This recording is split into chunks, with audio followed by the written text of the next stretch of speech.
Ever heard of a boy who taught birds to speak, not with words, but with wounds? In a village where silence was survival, one child whispered to crows, and they answered. This story starts small, but where it ends might change how you speak to yourself. Vihaan was born different. He didn't speak much, not because he couldn't, but because when he did, people laughed. In a village that worshipped strength and noise, Vihaan's quietness made him a target. The children mocked his stutter. The elders mistook it for weakness. Even his father, a proud blacksmith, avoided eye contact. So Vihaan stopped talking to people and started talking to birds, specifically the crows.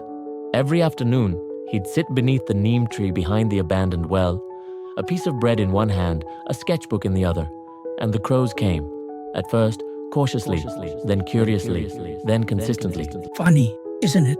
Sometimes we find more understanding in creatures with wings than in people who share our name. One day, a group of older boys followed him. They stole his sketchbook, tore it apart, imitated his voice until it shattered. Vihaan didn't cry. He just walked home, carrying silence like armor.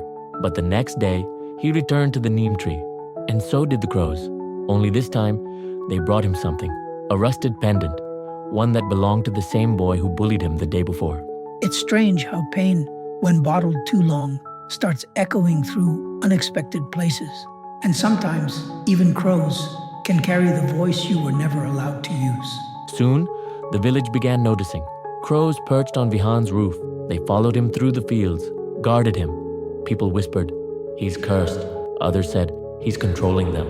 But Vihaan didn't say a word, because for the first time, he didn't need to. Still, deep down he wondered, am I strange or chosen? Do they follow me out of love or loneliness? Now pause right there. Imagine a boy so rejected by humans. He taught birds to feel seen. Would you call that magic or just survival? One winter morning, his father collapsed while walking to the forge. The village doctor was miles away. Vihaan ran, but not to the neighbors. He ran to the neem tree. A loud caw echoed through the sky. Minutes later, crows flew across rooftops, swarming the village. People followed their movement, curious, confused, until they reached the forge. Someone called the doctor. Someone brought water. But no one said a word to Vihaan, except his father, who opened his eyes, saw the boy surrounded by birds and whispered, "You didn't run away." Vihaan simply nodded. He didn't need to speak, not anymore. Maybe you felt it too. That ache to be understood without having to explain yourself. That hunger to be heard without performing for attention. Sometimes you don't need louder words, just deeper ones.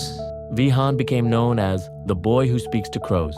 But he was never interested in titles. He rebuilt his sketchbook, replanted the neem tree after a storm split it in half.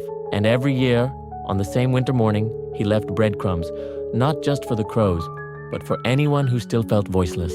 The truth? Positive thinking isn't about ignoring pain. It's about choosing what you feed, your fear or your faith. Vihaan didn't rise above because he spoke louder. He rose because he listened inward. The world may not understand your silence, but that doesn't mean you're empty. Sometimes the most powerful voice is the one that echoes inside. But what happens when the time you're waiting for never comes back? If this story stirred something in you, watch our next video. Respect your time. Click to watch. It's waiting for you.